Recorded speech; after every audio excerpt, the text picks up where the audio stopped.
is a meeting of the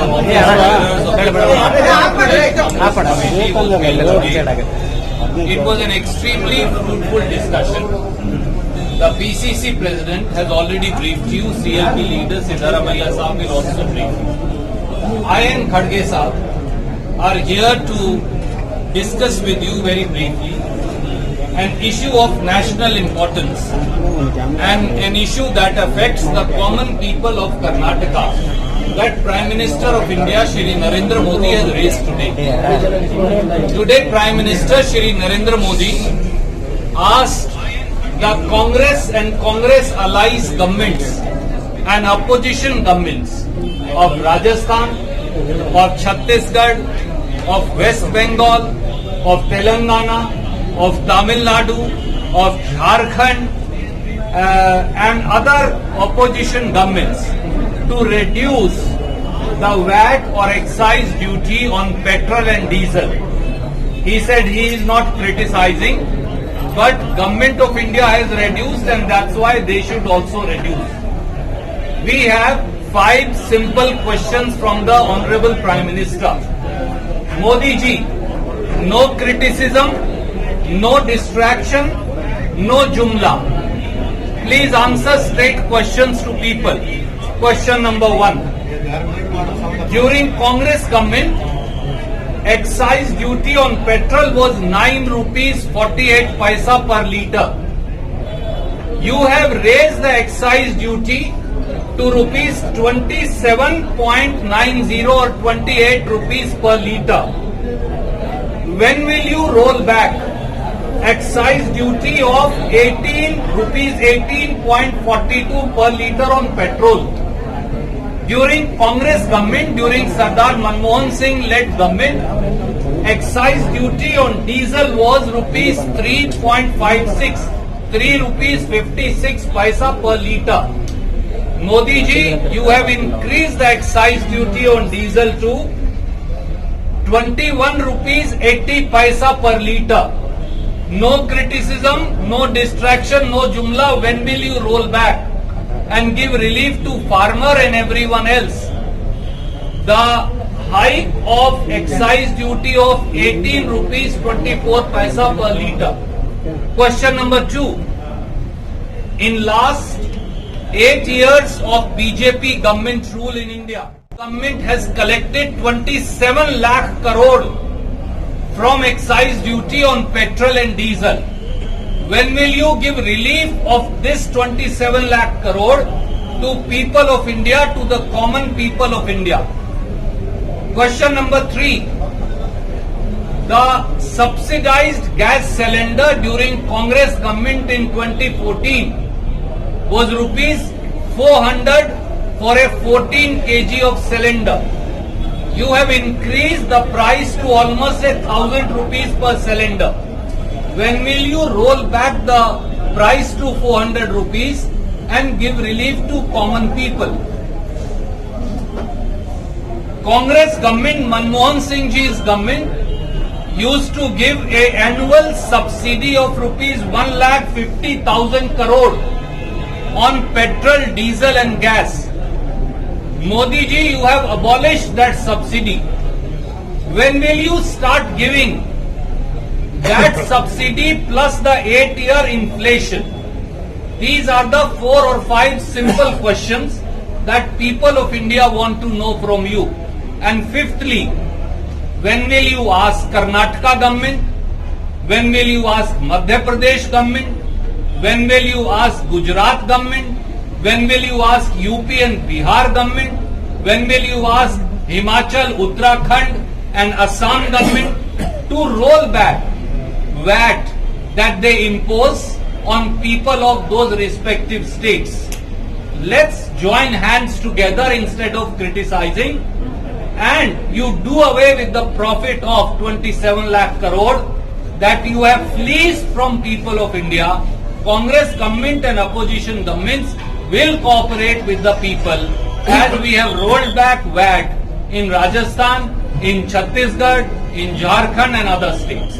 Thank you. I would now request Khadge Saab to speak on this issue and then CLP leader will speak on what happened today.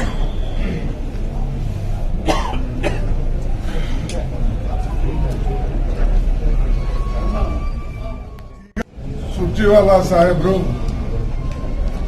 ಬಹಳ ವಿಸ್ತಾರವಾಗಿ ಮತ್ತು ಅಂಕೆ ಸಂಖ್ಯೆಗಳನ್ನು ಕೊಟ್ಟು ನಿಮ್ಮ ಮುಂದೆ ಇಟ್ಟಿದ್ದಾರೆ.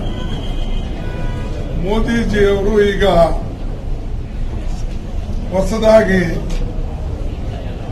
ಒಂದು ಪ್ರಯತ್ನವನ್ನ ಮಾಡ್ತಾ ಇದ್ದಾರೆ.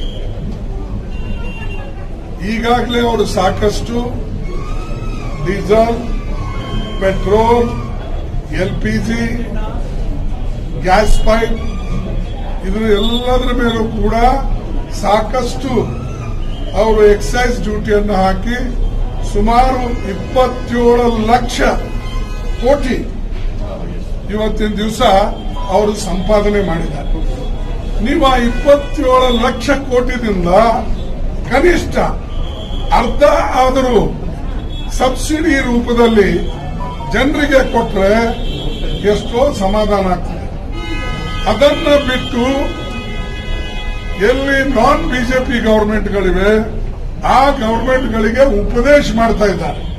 ಈಸ್ ಅಡ್ವೈಸಿಂಗ್ ಏನಂತ, ನೀವು ವ್ಯಾಟ್ ಟ್ಯಾಕ್ಸ್ ಕಡಿಮೆ ಮಾಡಿ, ನೀವು ಸೇಲ್ ಟ್ಯಾಕ್ಸ್ ಕಡಿಮೆ ಮಾಡಿ ಅಂತ ಹೇಳಿ ಬೇರೆಯವರಿಗೆ ಹೇಳ್ತಾ ಇದ್ದಾರೆ. ಆದ್ರೆ ನೀವ್ಯಾಕೆ ಎಕ್ಸೈಸ್ ಡ್ಯೂಟಿ ಕಡಿಮೆ ಮಾಡೋದಿಲ್ಲ? ಮನಮೋಹನ್ ಸಿಂಗ್ ಅವರಿದ್ದಾಗ ಸಾಕಷ್ಟು ಹೊರೆಯನ್ನು ಹೊತ್ತು ಅವರು ಸುಮಾರು ಪ್ರತಿ ವರ್ಷ 1,30,000 ಕೋಟಿ ರೂಪಾಯಿ ಸಬ್ಸಿಡಿ ಕೊಡ್ತಾ ಇದ್ರು. ಫರ್ಟಿಲೈಸರ್ಗೂ ಕೊಡ್ತಾ ಇದ್ರು. ಫುಡ್ ಸೆಕ್ಯೂರಿಟಿ ಅಂತೂ ನಿಮ್ಗೆಲ್ಲರಿಗೂ ಗೊತ್ತಿದೆ. ಪ್ರತಿಯೊಂದಕ್ಕೂ ಕೂಡ ಬಡವರ ಮೇಲೆ ಭಾರ ಹಾಕಬಾರ್ದು ಅಂತ ಹೇಳಿ ಎಲ್ಪಿಜಿ ಹಿಡ್ಕೊಂಡು ಪೆಟ್ರೋಲ್, ಡೀಸೆಲ್ ಎಲ್ಲದರ ಮೇಲೂ ಕೂಡ ಅವರು ಸಬ್ಸಿಡಿ ಕೊಟ್ಟು ಜನರ ಮೇಲೆ ಭಾರ ಆಗಬಾರ್ದು ಅಂತ ಹೇಳಿ ಮಾಡಿದ್ರು. ಆದ್ರೆ ಮೋದಿ ಅವರಿಗೆ ಇದನ್ನ ಈ ಬುದ್ಧಿ ಯಾಕೆ ಬರಲಿಲ್ಲ? ಈಗ ನಮಗ್ ಅಡ್ವೈಸ್ ಮಾಡೋಕ್ಕಿಂತಲೂ ಅವರು ಬಿಜೆಪಿ ಗವರ್ಮೆಂಟ್ಗಳಿವೆ ಅಲ್ಲ, ಬೇರೆ ಕಡೆ ಈಗಾಗಲೇ ನಮ್ಮ ಸುರ್ಜಿವಾಲಾ ಸಾಹೇಬರು ಹೇಳಿದಂಗೆ ಅವರ ಯುಪಿ ಸರ್ಕಾರ ಅವ್ರದೇ ಇದೆ, ಬಿಹಾರ್ ಸರ್ಕಾರ ಅವ್ರದೇ ಇದೆ, ಹಿಮಾಚಲ್ ಅವ್ರದೇ ಇದೆ, ಉತ್ತರಾಖಂಡ್ ಅವ್ರದೇ ಇದೆ, ಮಧ್ಯಪ್ರದೇಶ ಅವ್ರದೇ ಇದೆ. ಈಗ ಬೇರೆ ಎಲ್ಲ ಕಡೆ ಎಲ್ಲೆಲ್ಲಿ ಅವ್ರ ಸರ್ಕಾರ ಇದೆ ಮೊದಲು ಮಾಡಿ ತೋರಿಸ್ಲಿ. ಕರ್ನಾಟಕನೂ ಅವ್ರದೇ ಇದೆ, ಮೊದಲು ಮಾಡಿ ಹೇಳಿ. ಆಮೇಲೆ ಬೇರೆ ನಾನ್ ಬಿಜೆಪಿ ಗವರ್ಮೆಂಟ್ಗಳಿಗೆ ಈ ಅಡ್ವೈಸ್ ಕೊಟ್ರೆ ಒಂದು ವಿಚಾರ. ನಾವು ಅವರು ಸೇರಿ ದೇಶ ಕಟ್ಟಬೇಕೇ ಹೊರತು ಅವ್ರದೇ ಇದೆ, ಉತ್ತರಾಖಂಡ್ ಅವ್ರದೇ ಇದೆ, ಮಧ್ಯಪ್ರದೇಶ ಅವ್ರದೇ ಇದೆ. ಈಗ ಬೇರೆ ಎಲ್ಲ ಕಡೆ ಎಲ್ಲೆಲ್ಲಿ ಅವ್ರ ಸರ್ಕಾರ ಇದೆ ಮೊದಲು ಮಾಡಿ ತೋರಿಸ್ಲಿ. ಕರ್ನಾಟಕನೂ ಅವ್ರದೇ ಇದೆ, ಮೊದಲು ಮಾಡಿ ಹೇಳಿ. ಆಮೇಲೆ ಬೇರೆ ನಾನ್ ಬಿಜೆಪಿ ಗವರ್ಮೆಂಟ್ಗಳಿಗೆ ಈ ಅಡ್ವೈಸ್ ಕೊಟ್ರೆ ಒಂದು ವಿಚಾರ. ನಾವು ಅವರು ಸೇರಿ ದೇಶ ಕಟ್ಟಬೇಕೇ ಹೊರತಾಗಿ ಅದನ್ನ ಬಿಟ್ಟು ಇವತ್ತು ಬಡವರ ಮೇಲೆ ಹೊರೆ ಆಗ್ತಕ್ಕಂಥದ್ದು, ರೈತರ ಮೇಲೆ ಹೊರಿತಾ ಆಗ್ತಕ್ಕಂಥದ್ದು, ಮಿಡಲ್ ಕ್ಲಾಸ್ ಮತ್ತು ಅತ್ಯಂತ ಕಡು ಬಡವರಿಗೆ ತೊಂದರೆ ಆಗ್ತಕ್ಕಂಥದ್ದು ಏನು ಪ್ರಯತ್ನವನ್ನ ಇವತ್ತು ಮೋದಿಜಿ ಅವರು ಮಾಡ್ತಾ ಇದ್ದಾರೆ. ಇದಕ್ಕೆ ಶಿಕ್ಷೆ ಆಗಲೇಬೇಕು. ಇಂಥ ಸರ್ಕಾರಕ್ಕೆ ಜನ ಬುದ್ಧಿ ಕಲಿಸಬೇಕು. ಇಷ್ಟು ಮಾತ್ರ ಈ ಸಂದರ್ಭದಲ್ಲಿ ನಾನು ಹೇಳಕ್ಕೆ ಇಚ್ಛೆ ಪಡ್ತಾ ಇದ್ದೇನೆ. ಈಗ ಸಿದ್ದರಾಮಯ್ಯನವರು ಇಲ್ಲಿ ನಡೆದಂತ ಘಟನೆ ಬಗ್ಗೆ ಮಾತಾಡ್ತಾರೆ. ನಮ್ಮ ಅಧ್ಯಕ್ಷರು ಸುರ್ಜೇವಾಲಾ ಅವರು, ಮಲ್ಲಿಕಾರ್ಜುನ್ ಖರ್ಗೆ ಅವರು ಕೇಂದ್ರ ಸರ್ಕಾರ ಬೆಲೆ ಏರಿಕೆ ನಿಯಂತ್ರಣ ಮಾಡೋದ್ರಲ್ಲಿ ಸಂಪೂರ್ಣ ವಿಫಲ ಆಗಿದೆ. ಬಡವರು, ರೈತರಿಂದ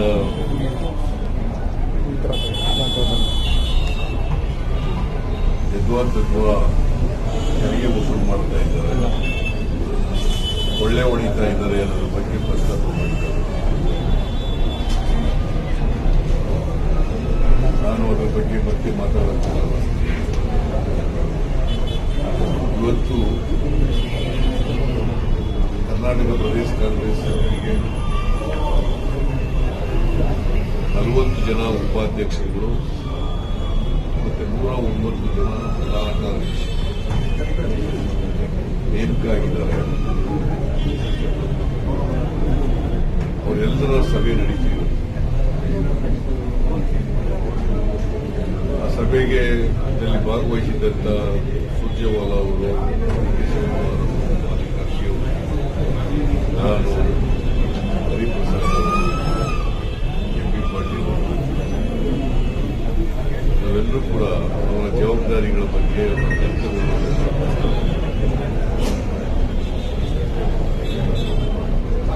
ಒಂದು ವರ್ಷಕ್ಕಿಂತ ಕಡಿಮೆ ಇದೆ ಚುನಾವಣೆ, ಸಮಯ ಕಡಿಮೆ ಇರೋದ್ರಿಂದ ಎಲ್ಲ ಪದಾಧಿಕಾರಿಗಳು, ಉಪಾಧ್ಯಕ್ಷರುಗಳಿರ್ಬೋದು, ಜನರಲ್ ಸೆಕ್ರೆಟರಿ, ಕಾರ್ಯಾಧ್ಯಕ್ಷರುಗಳಿರ್ಬೋದು, ಎಲ್ಲರೂ ಕೂಡ ಮತ್ತೆ ಬೇರೆ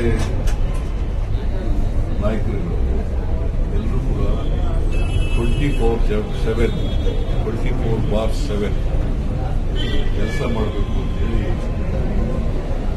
ಸುರ್ಜೇವಾಲಾ ಅವರು ಹೇಳಿದ್ದಾರೆ, ನಾವು ಹೇಳಿದ್ದೀವಿ, ಅಧ್ಯಕ್ಷರು ಕೂಡ ಹೇಳಿದ್ದಾರೆ,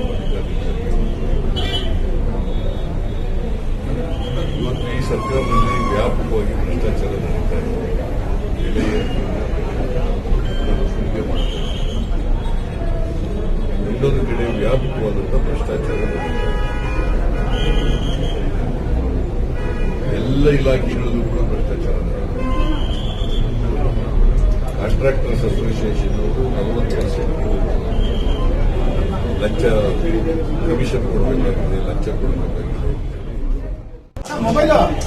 ಮೊದಲನೇ ಪದಾಧಿಕಾರಿಗಳ ಸಭೆಯನ್ನ ನಾವು ಕರೆದಿದ್ದೇವೆ. ನಮ್ಮ ಪಕ್ಷ ಯಾವ ದಿಕ್ಕಿನಲ್ಲಿ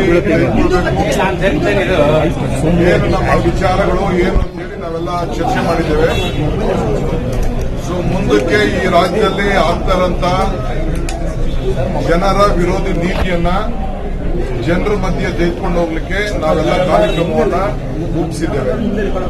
ಸೊ ಎಲ್ಲ ನಮ್ಮ ಪದಾಧಿಕಾರಿಗಳು ಎಲ್ಲ ಪ್ರತಿಯೊಂದು ಪಂಚಾಯಿತಿ ಮಟ್ಟಕ್ಕೂ ಕೂಡ ಹೋಗಿ ಪಕ್ಷದ ಸಂಘಟನೆ, ಈ ಸರ್ಕಾರದ ದೌರ್ಬಲ್ಯ ಮತ್ತು ನಮ್ಮ ಪಕ್ಷದಲ್ಲಿ ಮಾಡಿದಂತ ನಮ್ಮ ಸಾಧನೆಗಳೆಲ್ಲ ಕೂಡ ಜನರಿಗೆ ತಿಳಿಸುವಂತ ಒಂದು ದೊಡ್ಡ ಜವಾಬ್ದಾರಿ ಜಿಲ್ಲಾವಾರು, ತಾಲೂಕುವಾರು, ಕ್ಷೇತ್ರವಾರು ನಾವು ಹಂಚಿಕೊಂಡಿದ್ದೇವೆ. ಸೊ ನಾವೆಲ್ಲ ಕೂಡ 24/7 ಎಲ್ಲರೂ ಕೂಡ ಅವ್ರಿಗೆ ನಾವು ಯಾವ ರೀತಿ ಟೈಮ್ ಅನ್ನು ಡಿವೋಟ್ ಮಾಡಬೇಕು ಅಂತ ನಾವು ಹೇಳಿದ್ದೇವೆ. ಪ್ರತಿಯೊಂದು ಬೂತ್ ನಿಂದ ಕೂಡ ನಮ್ಮ ಕಾರ್ಯಕರ್ತರಿಗೆ ಶಕ್ತಿ ಕೊಡಲಿಕ್ಕೆ, ನಾಯಕರುಗಳನ್ನ ತಯಾರು ಮಾಡಲಿಕ್ಕೆ, ಯುವಕರಿಗೆ, ಮಹಿಳೆಯರಿಗೆ, ಅಲ್ಪಸಂಖ್ಯಾತರಿಗೆ, ಹಿಂದುಳಿದವರಿಗೆ, ನಮ್ಮ ರೈತರಿಗೆ, ಕಾರ್ಮಿಕರಿಗೆ, ಈ ಎಲ್ಲ ವರ್ಗದ ಜನರು ಕೂಡ ನಾವು ಯಾವ ರೀತಿ ನಮ್ಮ ಪಕ್ಷ ನಿಲ್ಲಬೇಕು ಅನ್ನೋದನ್ನ ಪ್ರತಿಯೊಂದು ಪಂಚಾಯಿತಿ ಮಟ್ಟದಲ್ಲೂ ಕೂಡ ಪಕ್ಷದ ಬಲವರ್ಧನೆಗೆ ಕಾರ್ಯಕ್ರಮವನ್ನು ರೂಪಿಸ್ತಾ ಇದ್ದೇವೆ. ಮತ್ತು ಪ್ರತಿಯೊಂದು ತಾಲೂಕು ವಿಧಾನಸಭಾ ಕ್ಷೇತ್ರದಲ್ಲಿ ಪ್ರತ್ಯೇಕವಾದಂತಹ ಒಂದು ಪ್ರಣಾಳಿಕೆಯನ್ನು ಕೂಡ ಆ ಕ್ಷೇತ್ರಕ್ಕೆ ಸಂಬಂಧಪಟ್ಟಂಗೆ ನಾವು ಏನು ಮುಂದಿನ ದಿನದಲ್ಲಿ ಏನು ಮಾಡಬೇಕು ಅಂತೇಳಿ ನಾವು ಜನರು ಏನು ಬಯಸ್ತಾರೆ ಅದನ್ನು ನಾವು ಸಂಗ್ರಹ ಮಾಡಲಿಕ್ಕೆ ಕೂಡ ನಾವು ಕಾರ್ಯಕ್ರಮವನ್ನು ರೂಪಿಸಿದ್ದೇವೆ. ಬೇರೆ ಪಕ್ಷದ ಕೆಲವು ಸಂಘಟನೆ ವಿಚಾರಗಳು ಆಮೇಲೆ ನಾನು ನಿಮ್ಮ ಹತ್ರ ಮಾತಾಡ್ತೀನಿ. ಈಗ ರಾಷ್ಟ್ರ ಮಟ್ಟದ ನಮ್ಮ ನಾಯಕರಾದಂತಹ ನಮ್ಮ ಇನ್ಚಾರ್ಜ್ ಜನರಲ್ ಸೆಕ್ರೆಟರಿ ಅವರು ರಣಜಿತ್ ಸಿಂಗ್ ಸುರ್ಜೇವಾಲಾ ಅವರು ಕೆಲವು ವಿಚಾರ ಮಾತಾಡ್ತಾರೆ. ನಮ್ಮ ವಿರೋಧ ಪಕ್ಷದ ನಾಯಕರು ಕೆಲವು ವಿಚಾರ ಮಾತಾಡ್ತಾರೆ.